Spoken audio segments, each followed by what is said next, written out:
Hey there, guys. So, as always, I want to thank you for taking the time to check out this week's live stream where we're going to be going over muscle protein synthesis and how to trigger it daily. So, before I do get started, guys, I do, of course, want to mention my website, which is bponlinefitness.com. Again, I keep it updated as often as possible where you guys can, of course, not only learn about online fitness coaching, but where you can check out resources, free information as it relates to fitness, nutrition, recovery, and things of that nature. So there's a free fitness blog you can check out. And when you scroll down to the bottom of the home page, you can sign up to my email list where I send out an email newsletter each and every week. And I also send out updates on any live streams that I may have upcoming, as well as information on any promotions I do, any kind of sales or things of that nature. What I do want to mention before we do get into today's topic is that I do have a discount going on right now that is 30% off online fitness coaching.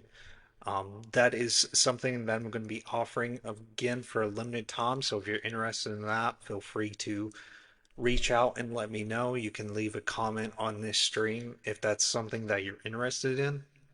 So, with all that being said, guys, let's go ahead and start with talking about today's topic, which is on the topic of muscle protein synthesis.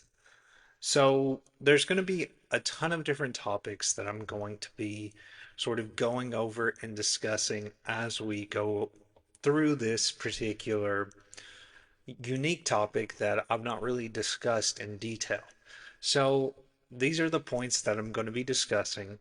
We're going to go over what is muscle protein synthesis, understanding fully what that term means, resistance training that can trigger muscle protein synthesis. When you see MPS, that's what that means. The role of protein in triggering MPS, muscle protein synthesis, as well as meal frequency and spacing in in your nutrition, how much protein you should consume per meal, post-workout nutrition, as well as sleep and recovery on muscle protein synthesis. So let's go ahead and start with the first point here, which is what is muscle protein synthesis? So, muscle protein synthesis is the biological process where your body builds new muscle proteins to repair and grow muscle tissue after physical stress, especially during resistance training.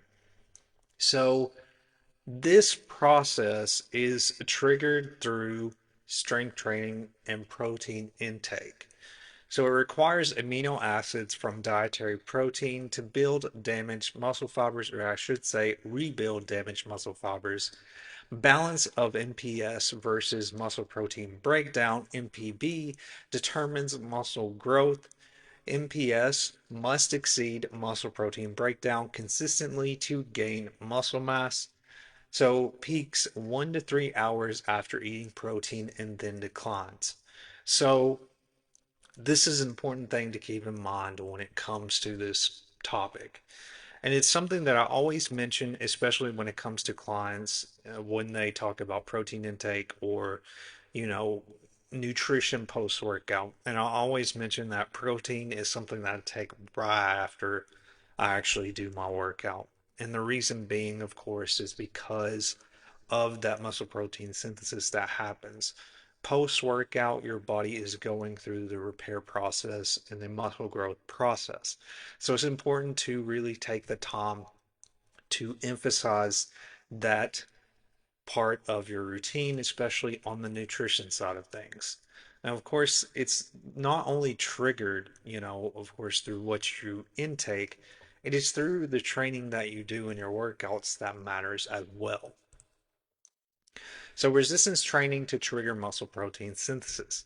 So, proper nutrition before and after workout plays a critical role in maximizing performance, recovery, and results. Whether your goal is to build muscle, enhance endurance, or simply improve your overall fitness, What you eat before and after working out can significantly impact your progress. And like I've mentioned in the past when I've talked about nutrition, I always talk about how the quality of your nutrients matters more than anything. And this is what I try to get across to clients as well is that what you consume matters a lot. It's not the fact that you're getting in your calorie intake and your macro intake. It's the fact that you're getting quality nutrients from those because that makes a difference in that muscle repair process and the results that you're going to get. So that's the one reason why I really emphasize that when it comes to really, maximizing that muscle gain. But keep in mind that nutrition, paired with that strength training, having a good balance with how you pair those is going to make a significant difference in the results you see. A lot of times with a lot of people that I see in the gym is that they could go to the gym very consistently. They may show up to the gym consistently, but they're not seeing results. A lot of that can be a lot of different factors, and I'm not necessarily saying that it can be completely related to this, but nutrition plays a major role in it. Nutrition is a big part of the results that you're going to get out of your exercises. I mean, it plays a huge part. So, a lot of people are just not aware at the impact that they make and that they just feel like working out is just enough to get the results when that's not necessarily the case. You've got to have your body's got to have the proper nutrients to really repair that muscle properly. And like with me, one thing that took me a long time to really grasp when I got started with my overall routine was that I was always, I couldn't understand that I needed to consume more food because I was a little bit more skinnier.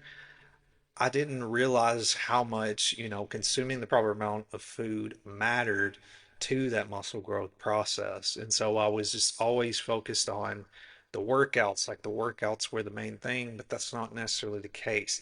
If I'm not consuming enough food and if I'm just, consuming barely enough to get by, then it's not going to translate to the results, even though I may be working hard in the gym. So that's another thing to keep in mind is having a balance between those two mattered. So the role of protein triggering muscle protein synthesis. So again, MPS is the process by which the body builds new muscle tissue. It occurs in response to resistance training and adequate protein intake, especially after workouts. Again, you're seeing those two, that combination there again. Resistance training and adequate protein intake. It's a combination of those two. It's not one or the other. So this provides essential amino acids, especially leucine, which acts as a key signal to switch on MPS. It also triggers repair and rebuilding of damaged muscle fibers, helps to shift the balance in favor of muscle growth over breakdown, so 20 to 40 grams of high quality protein per meal is important. Aim for 2 to 3 grams of leucine per serving found in whey, eggs, and chicken. Again, leucine is a very beneficial aspect when it comes to muscle gain, and this is found in a lot of different products and a lot of different types of foods. It's not just, protein in itself. You could get it from whey protein. However, it comes in a lot of other, types of nutrients, like with eggs and chicken. So leucine is a good, sort of substance to keep in your body in order to help with that muscle protein synthesis. So consume protein every 3 to 5 hours to maximize MPS throughout the day. Prioritize post workout and before bed intake for peak effectiveness. Sometimes, when it comes to like if you may be missing out on your protein intake for the day and you've not, gotten the adequate amount, you could always, consume like casein protein, and that can help with, getting that protein intake, that you missed while, being a slow digesting protein that you can, just sleep throughout the night and it's not going to hurt your stomach or anything of that sort. So there's so many different options to be aware of when it comes to these particular points, especially, in the aspect of triggering muscle protein synthesis. So, meal frequency and spacing. So, why timing matters. MPS is stimulated by protein rich meals, but only for a few hours. After stimulation, muscles enter a refractory period requiring time before responding to protein again. So the optimal strategy is going to be 3 to 5 protein rich meals spaced every 3 to 5 hours. This equals to consistent MPS stimulation throughout the day. Focus on roughly 20 to 40 grams of high quality protein per meal to maximize triggering that MPS. So, evidence based benefits regular meal spacing avoids missed opportunities to stimulate MPS. Spacing meals properly maximizes muscle repair, growth, and maintenance of those muscles. Late night protein, as I just mentioned, the casein protein may support overnight MPS in some individuals. 3 to 5 protein rich meals spaced every 35 hours leads to that consistent MPS stimulation throughout the day.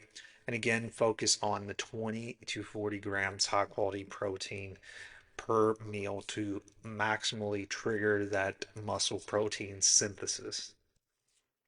So, post workout nutrition for MPS. So, like I just mentioned, your body reacts very strongly to what you consume post workout because of the stress that you place on your body and your exercises. It's going to react to that stress and it's going to need nutrients in order to build back and repair. So, why does post workout nutrition really matter for muscle protein synthesis? So, after training, muscles are primed to absorb nutrients, as I just mentioned. MPS is elevated, making this a key window for growth. The goal is to stimulate MPS and reduce muscle breakdown. So, what to consume again? This sort of rehashes somewhat of what we just discussed, but I do want to mention it again. So, 20 to 40 grams of high quality protein is what matters. Again, focus on rich in leucine types of foods. This is whey, this is eggs, this is chicken, this is Greek yogurt. And one thing you're going to notice with these different nutrients is that they're all high protein. Mainly anything that's going to be high protein is going to have that, richness in leucine. So just keep that in mind. 40 to 60 grams of fast digesting carbs. Carbs make up another key component when it comes to the muscle gain process, I should say, because of how it replenishes your glycogen, how it relates to energy. A lot of times, usually, I would always mention clients to consume carbs before a workout. And the reason being why I usually always say, consuming carbs before a workout is because that carbs are there to give us energy. It's not just for the fact of that glycogen, replenishment. It's also the fact that when you consume those carbs, it helps with going into your workout in a strong and ready to go, basically.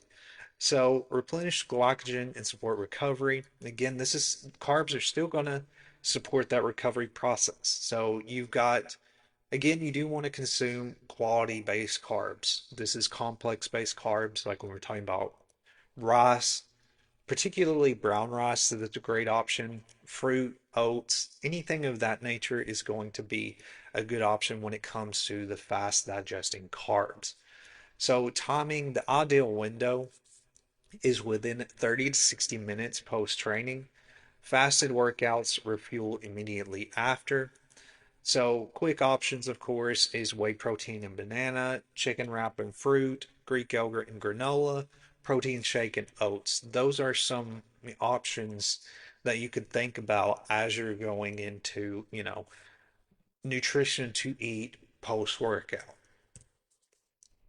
So, how much protein per meal? And I did touch on that a little bit, but I do want to mention a little bit about how you can sort of integrate protein because it can be hard to really space it out and to really know, how much you need to consume and to, have a good idea on what you can put in your meals to sort of get that protein intake in there.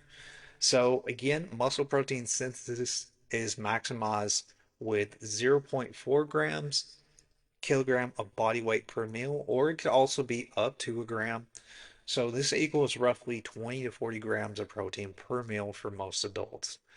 Going far above this doesn't necessarily increase MPS. Timing and spacing matters more. It's more about how you spread out your intake throughout the day. And this is one thing that I don't think a lot of people are very familiar with, that they think that they can eat one meal and that's it, but that's not necessarily the case, where when you're spreading out your intake throughout the day, it not only is helping with, of course, the muscle repair process, it makes a major difference in your metabolism and your digestion process, with your meals as well. That it's not only the benefit of the muscle gain process, but a lot of other health benefits come with, consuming proper nutrients throughout the day rather than just focusing on one time of day to eat your foods. So again, the best practices are spreading protein across 3 to 5 meals daily. If you're not wanting to do, one thing I do want to mention, if you're not wanting to actually, have like, let's say 5 full meals of protein, you don't have to think like you have to have that much. What I like to keep in mind is that you can always have snacks kind of in between your three major meals. So, for like breakfast, you could, have some type of, high protein based snack, or excuse me, after breakfast. So maybe an hour or so after breakfast, you could consume a high protein snack. For lunch, of course, you would still have that protein in there. And then after lunch, you could have a high protein snack, and then you would have your dinner. So that's how you could spread it out. You don't have to necessarily do 5 full meals, but you could spread out protein intake through snacks. That could be another way to do it. So space meals every 3 to 5 hours. Again, include leucine-rich protein sources, whey, eggs, meats, anything of that nature. So again, going over the best practices, spread protein across 3 to 5 days, space meals every 3 to 5 hours, and include those leucine-rich protein sources. So, sleep and recovery is another big aspect that comes with the muscle repair process. I know I mentioned a lot about resistance training, or somewhat a little bit about resistance training. Overall, I've talked a lot about nutrition because it plays a major role in it mostly. But another aspect to keep in mind is sleep and recovery. And this is very important. I feel like this is one of the points that a lot of people really kind of overlook. And it's natural that we would overlook something like this because it can seem insignificant in the grand scheme of things when we're thinking about, okay, I'm good with my workouts, I'm good with my nutrition, but a lot of times we don't think of the recovery and how our body needs rest to really help with that muscle repair process. So, why sleep matters for muscle growth? Sleep is when the body enters peak recovery mode. Sleep is extremely important, and it's something that it's not only about having your workouts and nutrition together, it's also a balance with your recovery as well. Even though it doesn't seem as significant, it plays a big role. So, growth hormone and testosterone levels surge during deep sleep. Now, not everybody goes through deep sleep every night. I usually track my sleep, usually pretty much every night now. And from what I've checked as far as my own personal sleep, now you can do this yourself. Like if you have anything like Apple Watch and Fitbit, there is usually a way where you can track your sleep. And what I've noticed with mine is that my deep sleep is not that often. It's kind of spread out, and it can depend on the quality of your sleep. If you have good quality sleep, usually you're going to feel more rested. A lot of times you have deep sleep, through that particular night that you slept.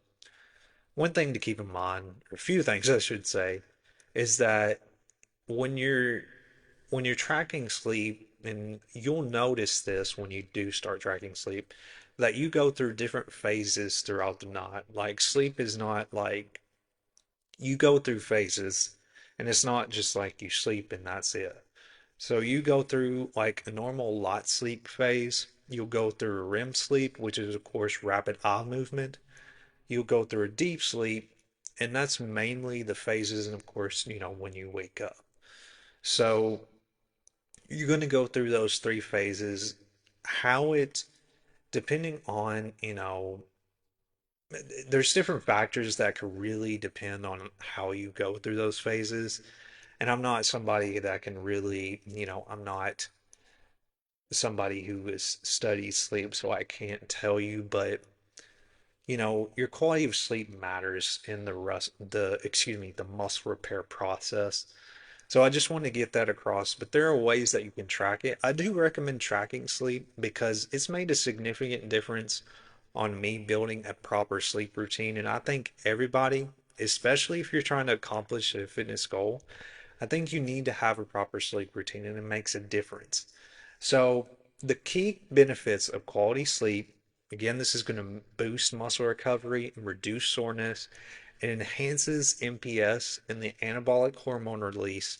It improves training performance and mental focus. It lowers cortisol and reduces muscle breakdown, catabolism. So again, cortisol, if you are not well rested, cortisol levels are going to be higher. And when you have high cortisol levels, that leads to the muscles breaking down. So make sure that as often as possible, and I know it can be hard to get quality sleep all the time. Like it's not something that can just happen every day. It has its ups and downs. But what matters is that you work on consistently building a proper sleep routine where you can get that quality sleep. So the optimal sleep guidelines, and you likely know some of these, but I do want to go over them. So 7 to 9 hours of sleep per night. Prioritize deep sleep, which is known as slow wave and REM sleep phases. Again, how you go through these phases can it can vary. I don't all the time go through a deep sleep phase, but I do oftentimes, go through like a core and a REM sleep phase. But a lot of times, if you do have a deep sleep phase, you'll notice you're more rested, and that's where that comes in. And if you feel like you've not slept really well, a lot of times you may have stayed in just the core sleep phase or the light sleeping. So, use a consistent sleep schedule for hormonal regulation. Again, this is something I recommend. You know, it's having a consistent sleep schedule is really how you build up to getting the proper sleep each night. And I think a lot of people really like this. And this is why a lot of people, don't get enough sleep is that they don't have a particular time that they just kind of go to sleep whenever. When you have a routine, like for me, and I know this sounds crazy, I go to bed at 8:30 each night. A lot of people stay up later, but it's helped me, I'll spend I'll spend, after I get done with doing my work that I do each day, I'll spend a few hours where I'll relax, and then after that, I go to sleep. But that's pretty much, I've just kind of built this routine. It's just been something I've built.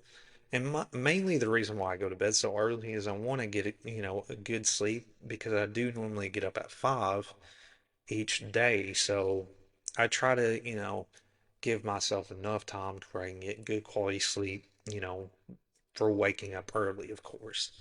But just keep in mind that it does make a big difference not only in your recovery, not only with how you feel, but also with muscle growth. It makes a big difference if you really, really narrow down getting a routine and getting proper sleep each night, especially those 7 to 9 hours of sleep. Alrighty, guys. So that is all I have for you today. I really hope that you found this helpful and valuable. I hope that what I mentioned was understandable. Again, if there's anything that seems confusing that I've mentioned in these streams, feel free to let me know and I will clarify what I'm talking about. I try as much as possible to make these streams understandable, especially when we're talking about, fitness and nutrition and all of these different things where there's millions of terms that we could go over basically, and so many different terms mean different things. And I try to make sure to clarify what I'm talking about and that you have an understanding on what it is that you would need to do in order to make these changes in your life. And again, the reason why I do these streams as well is so that you have information that you can start to use today. That's one thing I really enjoy. I enjoy sharing this information and I enjoy sharing especially valuable information that you can take with you. That's something that gives you a little bit more insight on what you could do to, maybe change your routine. Now, what is something like, especially like when you feel like you're in a plateau, and this is one reason why I do these streams too, is because I want to sort of trigger that aha moment in you so that you're like, okay, maybe I could try this. Maybe this is something else that I could change if I'm not seeing, results.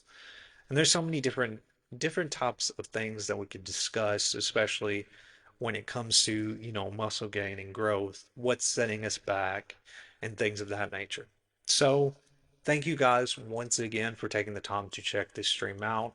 Again, I hope that you found it valuable and helpful. If you have any questions, feel free to let me know. I do have my phone number here if you want to reach out and you want to learn more about online coaching. You can also check out my website, bponlinefitness.com. Again, I always keep that updated. The latest live stream usually is on the homepage, and I will be uploading this there as well. But thank you guys again. I will have another live stream next Wednesday at 12 p.m. Central Standard Time. Again, guys, feel free to let me know of any questions you have.